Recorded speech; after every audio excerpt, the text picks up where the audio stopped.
Is insanity contagious? In school, I learned of many diseases that can affect the mind, but I never understood the horror someone must face when their very thoughts could be affected by something so out of their control. My name is Jacob Mason, and before it all started, I was an ER nurse just outside of Boston. I was used to hectic days, the sight of blood, and even death.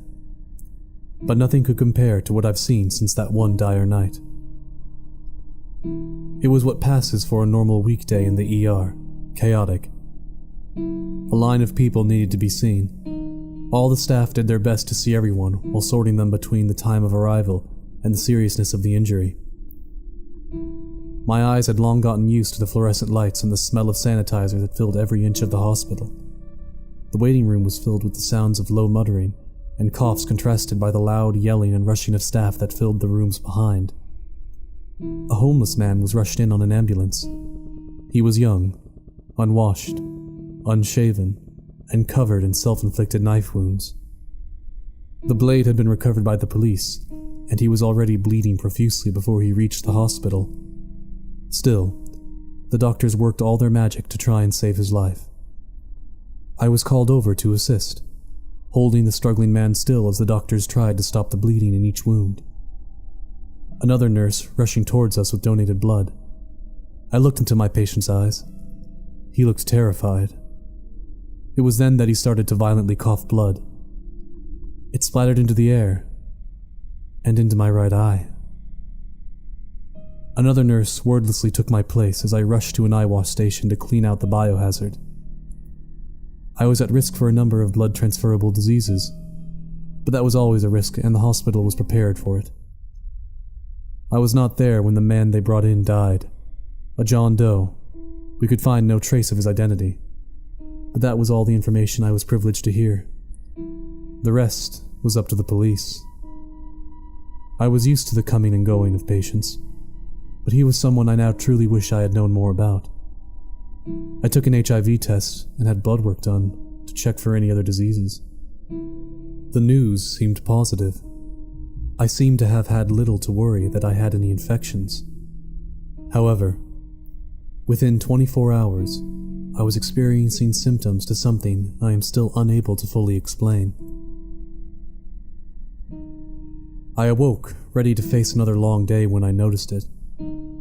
A blot of something in my right eye, like a single drop of black ink in the corner of my eye. It moved when I tried to focus on it, and when I looked, I could not see it in the mirror. Trying to wash it out failed to yield results. Before my shift started, I had a doctor who was a friend to take a look at it, but he failed to see anything wrong.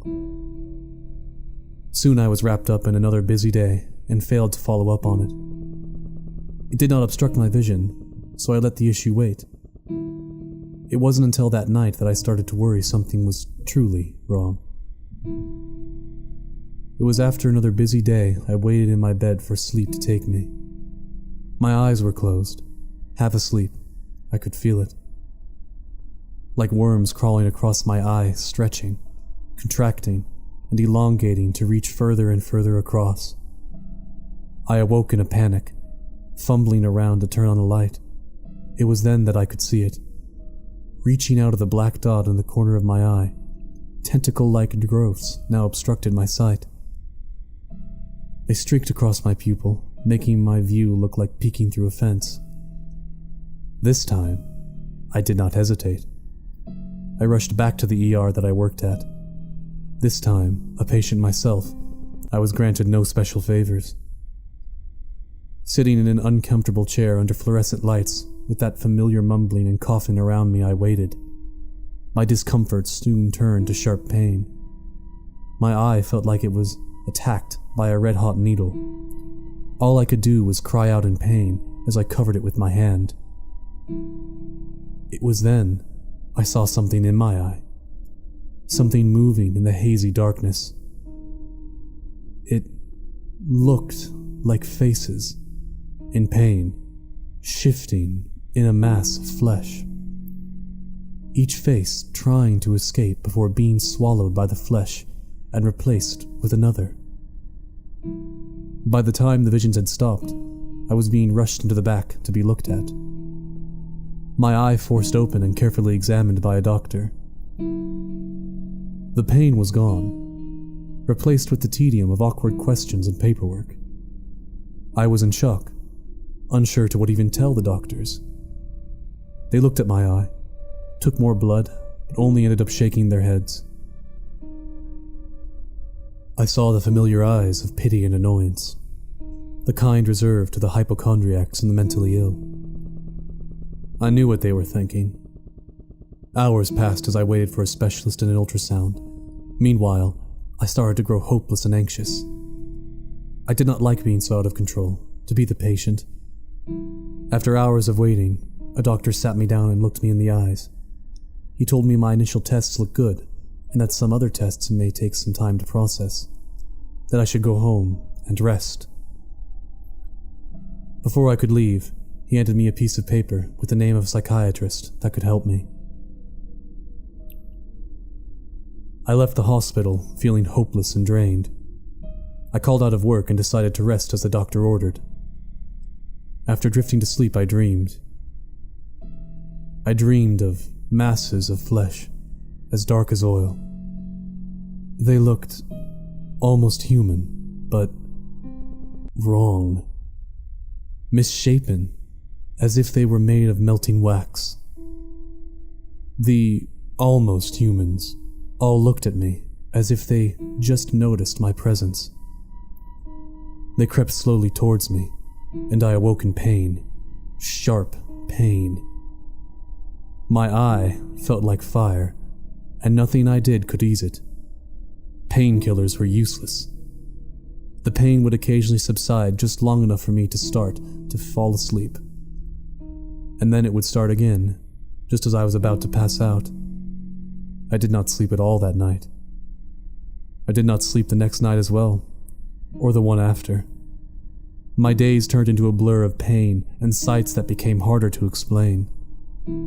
As the blackness spread across my right eye, it looked as if a painting was ripped in half to reveal another painting underneath. The two paintings contrasting against each other, but at the same time creating a whole. I was losing my mind. I stopped even attempting to go to work. My tests came back negative. The doctors seemed more certain that this was a mental problem. Mental or not, the pain was real to me. Hopeless and wrapped in despair, I did something reckless. Auto-enucleation. Before I started, I called an ambulance. I know the dangers involved and would need aid as soon as possible. Taking a scalpel, I carefully cut into the orbit of the eye. I started like a surgeon, careful and precise, before pain and adrenaline turned my efforts violent, cutting muscle and flesh without regard to which. Before I knew it, what was left of my eye was a thick soup dripping out of its socket, while leftover muscle tried in vain to hold the mess in. I passed out before the paramedics made it to my home. I awoke in a dark hospital late in the night, drifting in and out of consciousness. My hands bound to the rails so I could no longer harm myself.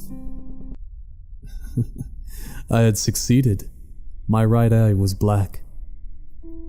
I could live with one eye. The pain was gone, replaced by working pain-killing drugs. For the first time, I could sleep. I had won.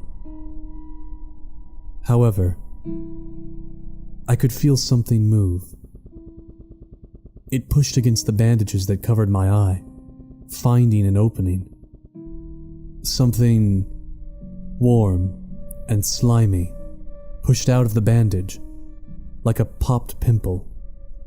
It slid down my cheek.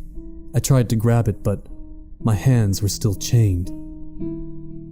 It wormed its way down my shoulder, then my arm, and dropped onto the floor with a splat. I could not see it in the dark as it vanished. My ordeal was over. My pain was gone, as was my visions. But I fear I've let something out.